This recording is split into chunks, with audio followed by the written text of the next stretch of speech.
Bonjour, écoutez, je souhaitais aborder avec vous aujourd'hui un thème qui est très récurrent dans mes consultations de thérapeute de couple et que j'ai souvent abordé auprès de jeunes, d'adolescents au cours d'éducation à la vie sexuelle et affective et également dans mes interventions au sein des institutions, à savoir la jalousie. Où commence-t-elle, où finit-elle ? Dans mes consultations de thérapeute de couple, je reçois des couples, effectivement, où il y a un contrôle qui s'exerce bien souvent de l'un sur l'autre, sans vraiment que les choses soient dites. C'est-à-dire que ça commence souvent par contrôler le portable de l'autre, regarder effectivement ce qui se passe, ce qui est écrit, les textos, etc., en douce de l'autre, donc vraiment tout ça derrière son dos. Et donc c'est un manque de confiance évident. Et toujours ces questions de mon copain correspond avec une collègue, il y a des émoticônes un peu tendancieux, est-ce qu'il me trompe, etc., etc.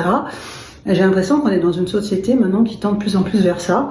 Et moi, ça m'inquiète parce que je vois des jeunes couples qui sont toujours là-dedans, en train de se contrôler. Alors ça, j'ai envie de dire, c'est un peu c'est classique, même si ça m'interroge.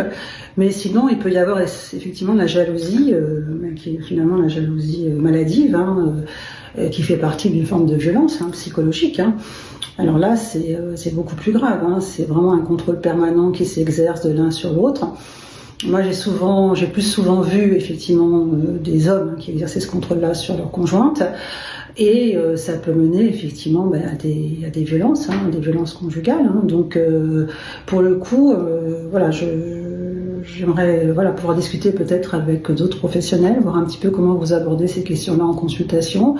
Parce que j'ai du mal à faire prendre conscience parfois, dans certaines situations, de ce qui se passe réellement au sein du couple, avec des enfants qui sont effectivement confrontés aussi à cette jalousie morbide, j'ai envie de dire mortifère, au quotidien de l'un ou de l'autre de leurs parents, et qui finalement les conditionnent aussi pour leur devenir, leur avenir. Donc c'est important d'avoir une notion de cette question-là et de cette forme de jalousie qui est une emprise psychique de quelqu'un sur quelqu'un d'autre, donc d'un partenaire sur l'autre.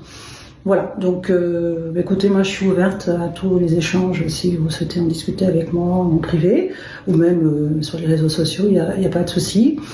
Voilà, écoutez, je vous souhaite une excellente journée et je vous dis à bientôt.